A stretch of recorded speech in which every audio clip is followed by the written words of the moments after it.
landscape is made up of so many elements into that. We have seen different elements like landscape matrix, mosaic, patches, etc. One of the element is a corridor. Actually, a landscape is composed of so many components into it. Like there can be forest. So forest can be of different types. It depends on where your location is on the globe. So there can be forest. There can be grassland. There can be desert. Okay. So there can be snow. There can be permafrost. There can be snow-capped mountains. Okay. There can be man-made ecosystems, like there can be monoculture like agro ecosystems.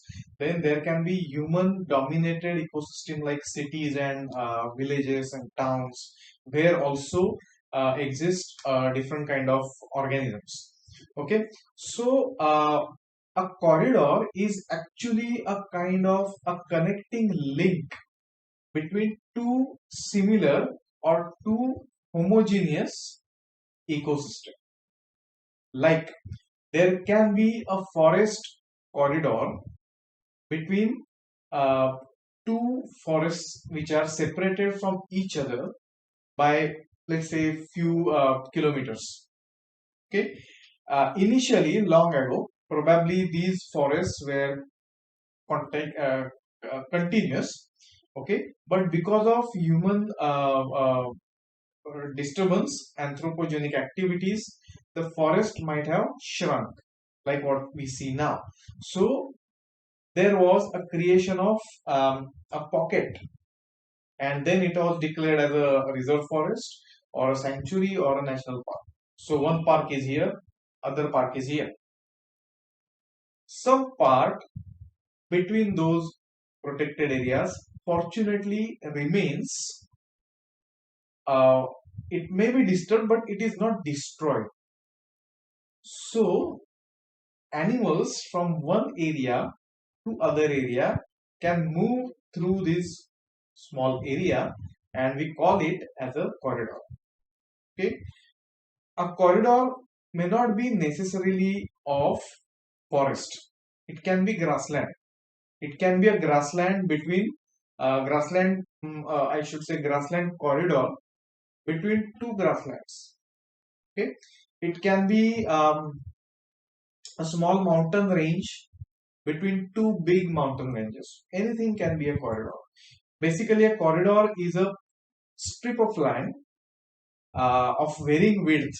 Okay, there is no strict definition for it. Of varying width, can rather which connects two homogeneous patches is called as a corridor. Okay, for example, I told you a relatively undisturbed patch between two forests, you can call it as a corridor. But if there is a forest and if there is a grassland, there's something connecting between them, undisturbed patch, which may not be called as a corridor, because two ecosystems are not homogeneous. Of course, strictly speaking, animals will use that patch to migrate, but grassland species strictly are not found in forest and vice versa. So some of the species can migrate. So in case of animals, there can be species which can be termed as a forest interior species, which are found inside forest. They rarely come out. Whereas there can be forest age species, which are found along the periphery of the forest, where the forest and human habitat, or I may say, or a grassland or agro ecosystem, like there is a forest and there are farmlands immediately. So some species can be happy staying at the interface of that. For example, jackal or leopard or um, uh, herbivore like blue bull or nilgai, that can that is happy coming to grassland, this agro ecosystems as well, because it likes to feed nicely, I mean on the crops. Okay, it is happy on that because it is gaining that food effortlessly. Okay, like wild boar. But some species probably may not like to come out, like for example goat. Okay, Indian bison, of course it is found in crops due to some different reason, but otherwise it is a shy animal, it doesn't like to come out.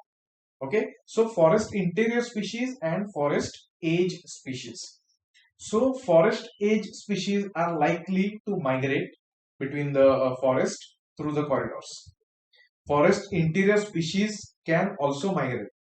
Okay, it depends on what kind of species is that. It depends on the density of the that particular organism in particular forest.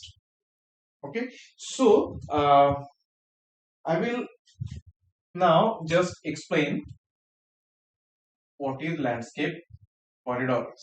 By the way, corridor does not necessarily mean it is only on the land, but we are concentrating only on landscape corridor.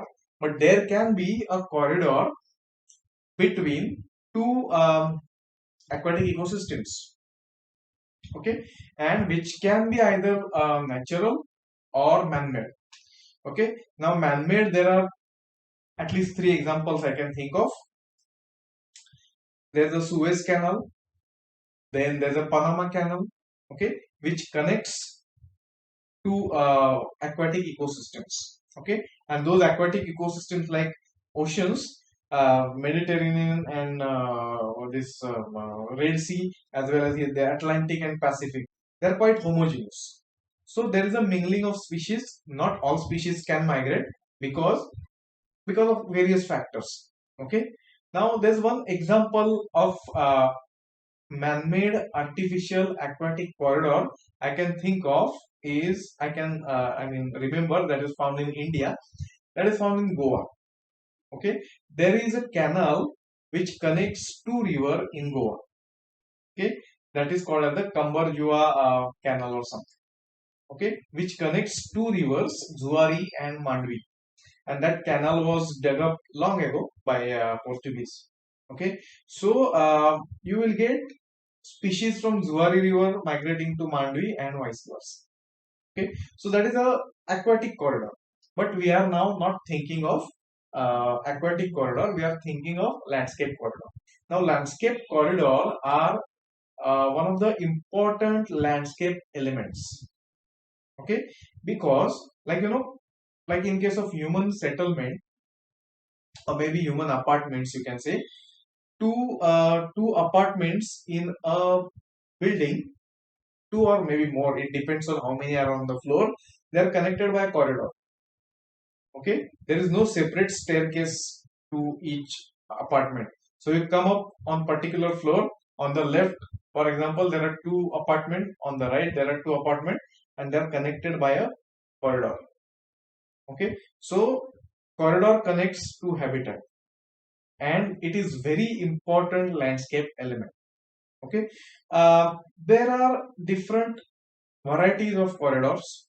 Okay, I think I'll draw a figure and let's see how it goes. Okay, I can think of a good figure which will depict. Okay, now as I told you, the corridor can be aquatic and uh, terrestrial. Okay, but we are concentrating only on landscape corridors. Now landscape corridor can be, please mind that I am not particularly talking of wildlife corridors. Okay, we are talking of corridors per se. Okay, so that can include even humans man-made corridors. Okay, so let us list those. Okay, so I can think of course, there are basic 5 types of corridors. Um, I can divide them into 2 categories. One is natural, which is occurring naturally, and other is man-made or artificial. Okay, I may not say artificial, but due to human impact, I guess. Okay, so one corridor can be between two. Okay, you can get either under natural or under uh, human influence. So here I will write down natural corridor, and here I can write down uh, man-made. Okay, so I mean I'm just using different colors to uh, make it easy. Okay, now what happens is uh, many times because of human activity, the the forest they start shrinking, and in places like India we have very strong laws on the paper. Okay, and where what happens is some particular area is notified legally protected, and it can be notified as a reserve forest, or it can be notified as a community reserve, or game not game reserve nowadays, maybe a biosphere reserve, uh, wildlife sanctuary, or national park. Of course, biosphere reserve is something different, which includes it's like a landscape mosaic, which includes variety of landscape patches and mattresses. Okay, so what happens is due to human pressure, uh, I mean there is a forest. Okay, so possibly I can explain in this way. So there is a forest over here, other forest is here. Okay, and there is a city over here. So because of national development policy, there is a construction of a road, or a national highway, or state highway, or railway line, or okay, any project.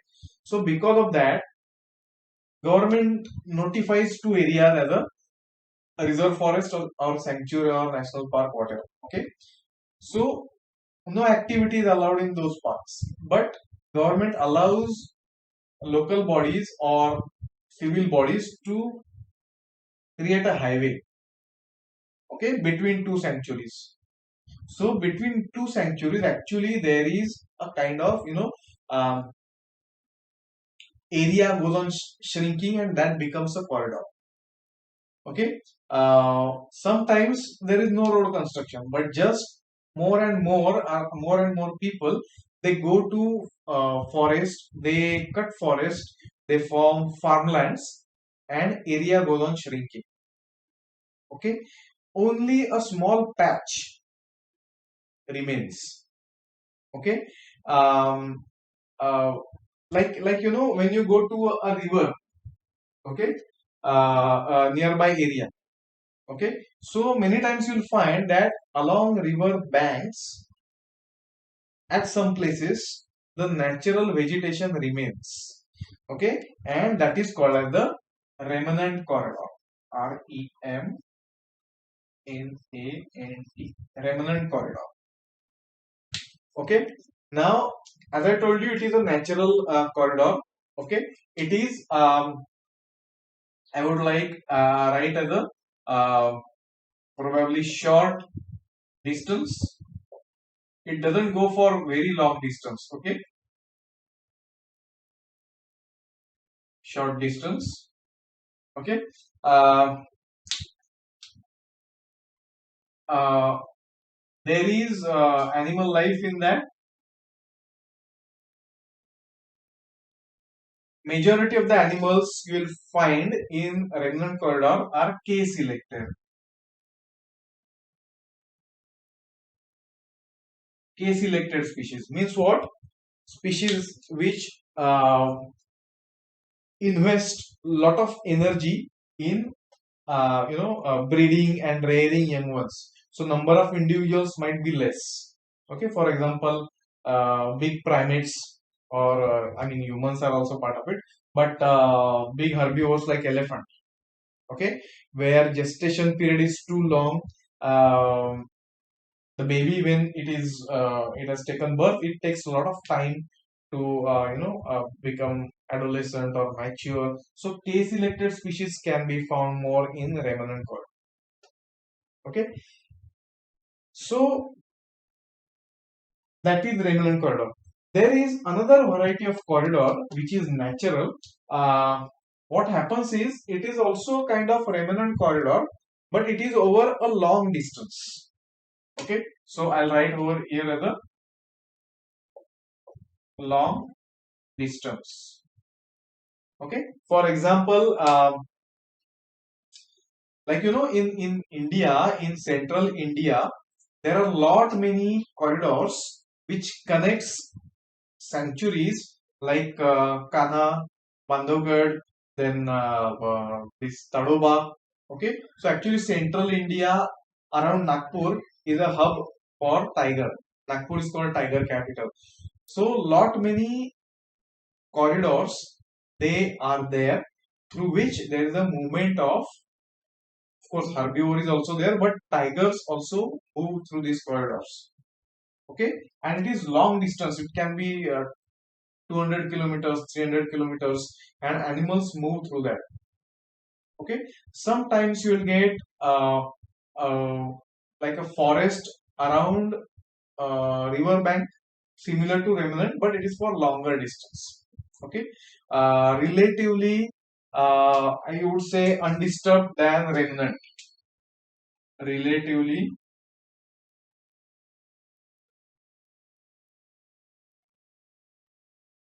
undisturbed.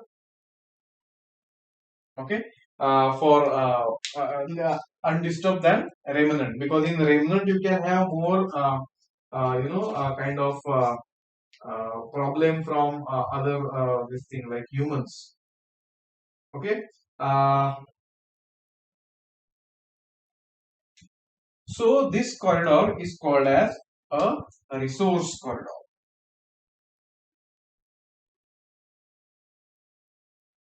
Okay, now this resource corridor can be quite beneficial to agriculture. Okay, because it can help to sustain the genetic diversity. Okay, it can help to regrow uh,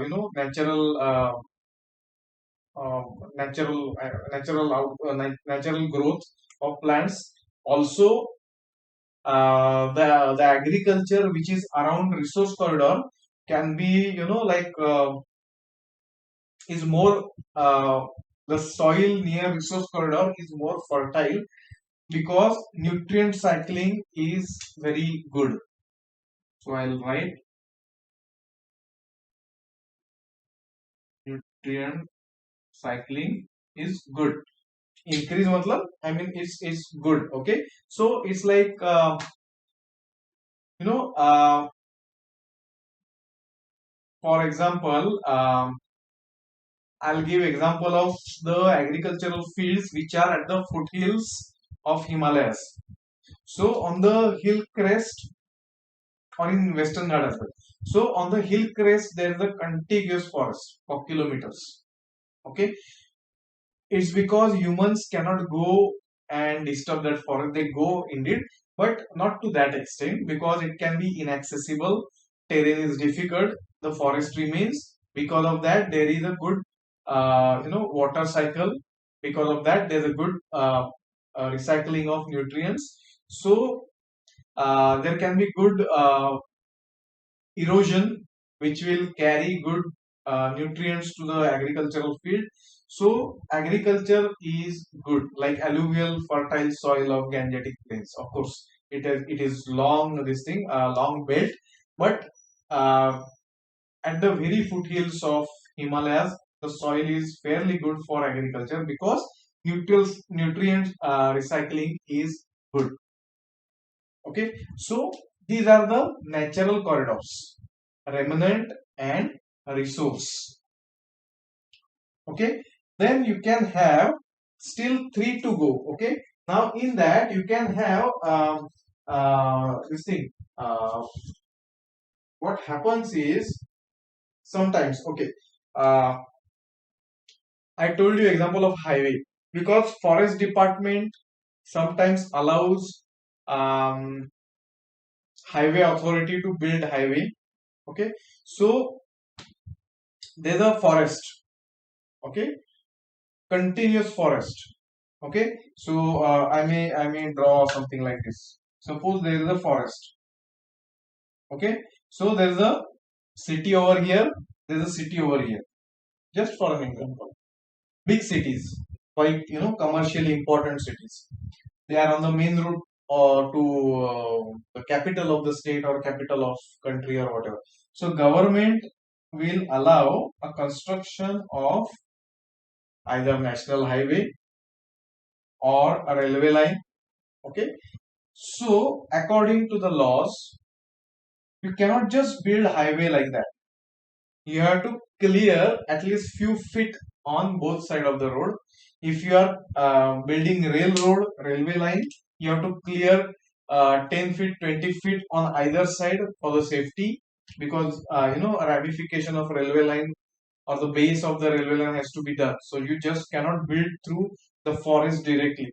You have to check for the quality and of that soil from where railroad is being built. Okay, so only that patch, only this patch becomes clear. Okay, sometimes sorry, sometimes there is a construction of power lines, electric, the lines which carry electricity for kilometers. They also pass through the forest. Okay, so here, of course, and of course, I mean, when you are constructing or putting a grid line through the forest, the land below the wire has to be cleared. There should not be any plant, otherwise there will be earthing. Okay, so the power will not reach other tower; it will go down directly into the earth. So to avoid that, they have to clear wherever there are power lines. Okay, now that becomes, it's like a corridor which causes, I should say, you know bisection or dissection of one contiguous patches into two.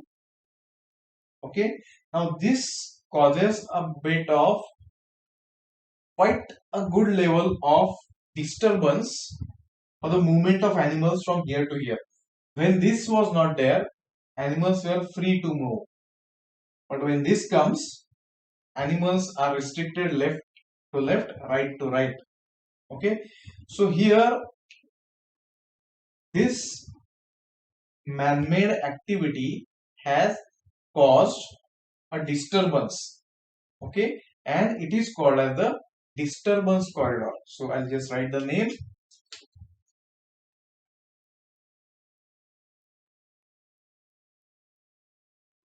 disturbance corridor. So it is, just example is, I will write, okay, example I've given like railway line or this road, okay, or power grid line, power line. Okay, remember, dam construction and other stuff cannot be in this. Okay, because it has to be continuous over long distances. Okay, so I will write it as a, it divides forest into fragments. Okay, so I'll just write example as a road, then a railway line, power line, power grid line, I may say, whatever. I mean the line which carries uh, electricity. Okay, sometimes, many times rather, Indian forest managers they create fire lines. Okay, remember these fire lines are a clearance of patches, rather I should say clearance of uh, you know trees, so that you will get patches in the forest. So something like uh, there can be something like this. Okay, everywhere there is a forest, but this line is devoid of any trees. Okay, now it will not have any road. There can be forest, unmetered dust road, but not like power grid line or railway line or any metal road, nothing. Okay, just a clearing or opening in the forest. The logic is, suppose there is a forest fire in this beat, it should not spread to other forest area. Okay, so some patch like say 30 meters or whatever, as per defined as per the local whatever size of the trees, area is clear, and that is called as the fire lines. Okay, distinct fire lines you can see in sanctuaries like Tadoba Sanctuary in central India in Maharashtra, where there is a lot of bamboo thicket everywhere, but you will find that there is a straight, you know 20 30 meters area cleared, and it appears like a road. Okay, actually in between on land there is nothing. You will find a grass or small bushes growing over there. But suppose uh, the bamboo on the left side, if they catch fire, they will fail definitely, but they will not reach the other side of the that disturbance corridor. Okay, so the fire will be curtailed or restricted only in one area. Okay, so this is a disturbance corridor, and why it is called corridor? Because it connects different areas, it bisects forest areas, but you will get wildlife in that area. Okay, so I told you about forest age species. Okay, so forest age species can flourish over there. Okay, so it does not necessarily mean animals. There can be plants, there can be opportunistic weeds which otherwise will not grow in understory because of the absence of, I mean, sunlight gets filtered up. So now once it is clear, so these small bushes can grow, grasses can grow, and they can be, you can say, opportunistic as well. And forest age species in case of uh, birds and mammals, reptiles, and I mean others. I will say animals. Okay, because there are age species even in this birds, even in amphibians, even in reptiles. Okay, so they will be there, they will like to come over there, and they will flourish. Of course, if it is really disturbed corridor like a highway or a railway line, there can be a problem. Like in northeast India, there is a problem of elephant getting hit by a railway engine, railway locomotive.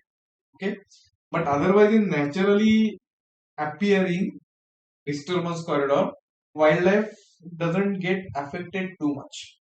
Because if you go to Tadoba, you will see tiger in the clearing, you will see leopard in the clearing, you will see gaur in the clearing, but they will not use that for, they are more of an interior species.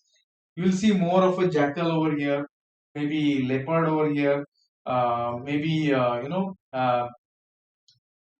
species like this maybe some of the passerine birds you will see over there.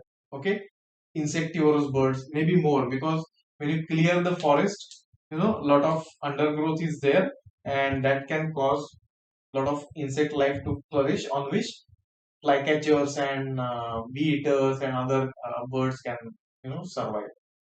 Okay, so if it is for good purpose like fire lines, it benefits, but if it is like a road, there's a problem.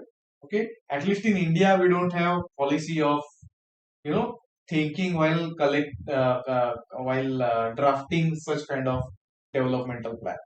Fortunately, nowadays there are few good officers who think about this, but otherwise not actually. Okay.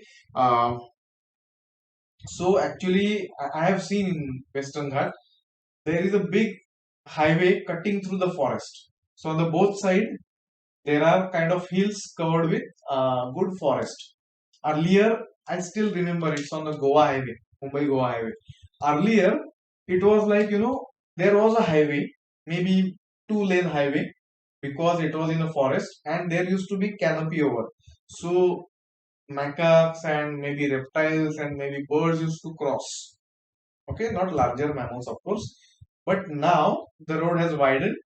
It has become four lane or maybe six lane. So even the canopy has been cleared. So left forest and right forest, they are fragmented. So animals cannot cross. If they try to cross, they may get hit and there can be roadkill.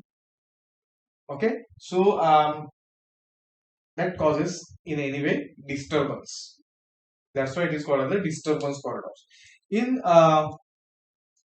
some cases, forest department does plantation.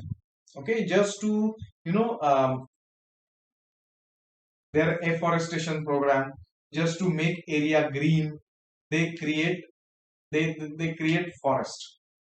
Okay, so many times these forests which are planted, which are done by created by afforestation, they can act as a corridor between two naturally occurring or natural homogeneous forest patch.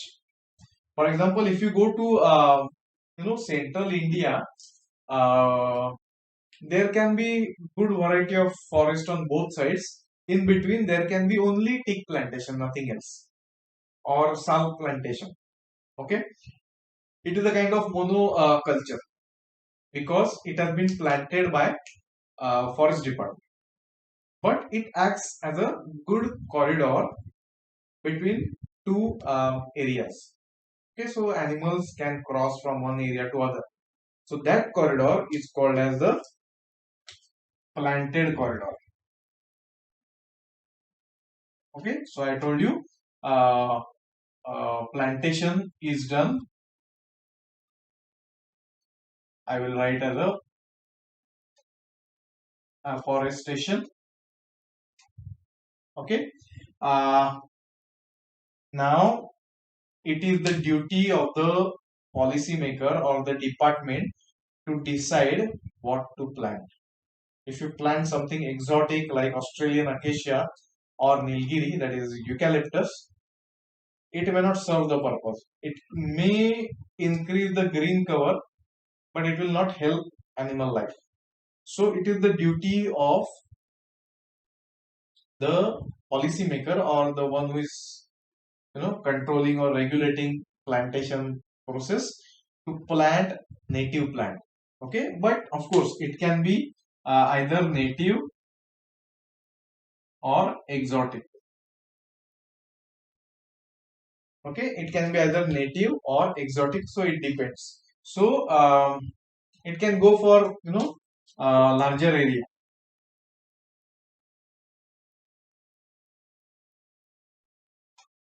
It can be either circular area or you know or can be a strip. So that depends on the patch available with the government, or which is the land which is available for uh, plantation. So it can be agriculture as well. Probably I can write down here. It can be agriculture as well. Okay, and it can provide a good quality of uh, survival for animals. So, for example, in Maharashtra, in Western Maharashtra, there is sugarcane plantation. So, in that there is such a thicket, and it acts like a safe area, a sanctuary, and leopard population has thrived especially Junnar area in North Pune district, where you see a lot of leopards, and they take shelter in sugarcane plantation. Okay, they are coming from nearby forest areas. Okay, uh, general agriculture as well. So, agro ecosystem can also be called as a planted corridor. Okay, uh, it can be uh, either monoculture or I may say polyculture. It depends. Okay, so sometimes the farmer takes crops in rotation. So that time, but in any given time, it should be monoculture like rice or wheat or whatever. Okay, so that is called as the planted corridor. Then the fifth one, I have put it in between two because it can be on either side. Okay, I gave you example of disturbance corridor. So there is some patch, some clearing in the forest which is left unattended. Okay, so opportunistic species can come there, they can grow there, and they can regenerate that area. Okay, and that's why this corridor is called as the regenerated corridor. Okay, so it can be either by native plants or by exotic plants. Okay, but remember difference between regenerated and planted corridor. Planted corridor is a deliberate one. It is done by special human efforts, whereas regenerated is natural process. Okay, so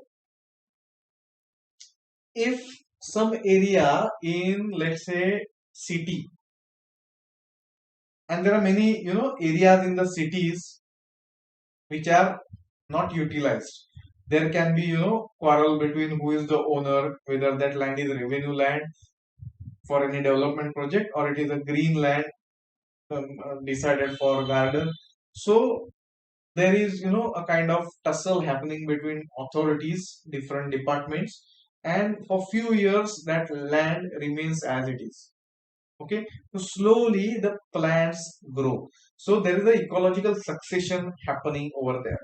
So you will see in case of city, mostly you will see exotic plants because there are many times there are people who just eat fruits which may be some different food. They will throw the seeds. Sometimes crows, squirrels, or rats, they will carry the seeds from nearby human habitation, and the plants will grow there. So mostly in the city it will be exotic regeneration, mostly. On the outskirts of city, possibly it can be native because it can have connection to the nearby natural area. Okay, so that's why I have put this either man-made or natural. If it is native, it is natural. If it is exotic, it is man-made.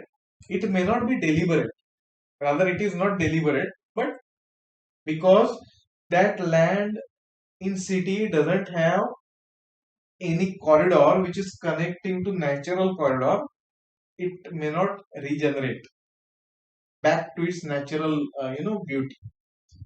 So that is called as the regenerated corridor. So these are the different types of corridors primarily you will get in landscape. Okay, I have told you that there can be aquatic corridor as well, but we are not going to think over it. Only at the moment it is landscape corridor. Okay, now landscape corridor is the positive point of landscape corridor, that it is very vital, because of hunting, because of so many other things, the wildlife is reducing, the green areas are reducing. Okay, so it can happen that a authority or people will declare particular area as a reserve forest or as a sanctuary. Okay, so maybe few kilometers declared as a nice sanctuary. It has good vegetations, good animal life. But after, I mean, over the period of time, what is going to happen? These animals inside, they do not have access, or I should say, do not have possibility to mingle or to mix or to breed with the animals from the other area. Okay, so there is no influx of new genes because animals will not cross through human habitation. In desperation they cross, yes, but not naturally. So this corridor will maintain the gene pool of the species, which has to be healthy, because if there are only few genes in the population, there can be inbreeding between individuals, and what is going to happen at some point of time, the lethal gene will express and the population of that particular organism will crash. That's why there is a need of fresh gene from outside. That is done by corridor. It's for particular species, but corridor also allows other species also to go here and there. So that also maintains the diversity of particular area. Okay, regulates, I should say, because if the species are, I mean, the density is more, the species are going to migrate. Okay, so corridor also keeps check on density. Okay, so animal will migrate from one area to other area. Okay, and it is very vital in today's scenario because the way the wild areas are shrinking. I mean, you have to maintain wildlife corridor. Okay, wildlife corridor. We have talked about general landscape corridor, but now I'm talking on wildlife corridor. Okay, uh, but there are drawbacks of the corridor as well. Okay, the corridor is a small strip of land. Okay, so you can think of, if the area is big, a sanctuary is big, let's say 400 square kilometers. So for poacher to go inside can be dangerous, difficult to find the animal. But you can wait near corridor as a poacher, and when animals are passing from here and there, you can kill those. So probability of poaching increases because animals are exposed during transit. Okay, then it depends on the size of the corridor or the length of the corridor, but animal will not cross like an aeroplane in few hours. It will take time. They go in, taking stopovers. So there's a possibility that, especially for herbivores, of course, to some extent in carnivores as well, there are a lot of livestock, cattle and buffaloes are entering into the forest. If it is a 400 square kilometer forest, cattle may not go deep inside, but in corridor they can cross from here and there. So always there is a possibility of transmission of disease from livestock to the wild animals. Okay, to the herbivores, but also for carnivores as well. Okay, it is uncommon, but it can happen. So disease can spread. So what will happen? Suppose animal is moving from area A to area B through a corridor. Both the areas have healthy population, but in a transit, the animal gets infected. The disease will be transmitted to area B. It may spread over there. Okay. So when animals are migrating back to A, disease can come here as well. Okay, and because of poaching, because of this uh, disease, there's always problem of uh, wiping out the particular area. Sorry, particular species. Maybe going to I mean reducing the number. Okay, then corridors are also vulnerable to stochastic events like forest fires, like floods. um, I mean, the corridor is a small patch of a, I mean, small strip of a land. So it can be easily devastated by, let's say, forest fire. Forest fire in the big forest is devastating, but can be controlled and some area can be protected. But small corridor can be destroyed. Okay, so there can be problem in migration of animal. Now, it is a role of the authority that if it is cleared by forest fire, it should be left as it is. You should not allow grazers to go in or agriculture. Do not denotify the area. Let it be like that. Okay. Obviously, there can be regeneration. Okay, by native species coming from both the sides. Okay. So this is about corridors. A very important landscape element. Uh, very useful, but very having drawbacks as well, which I just discussed now. Okay, so there are 5 types of corridors we have seen: two natural, two man-made, and one is between two. Okay, so this is about landscape corridor.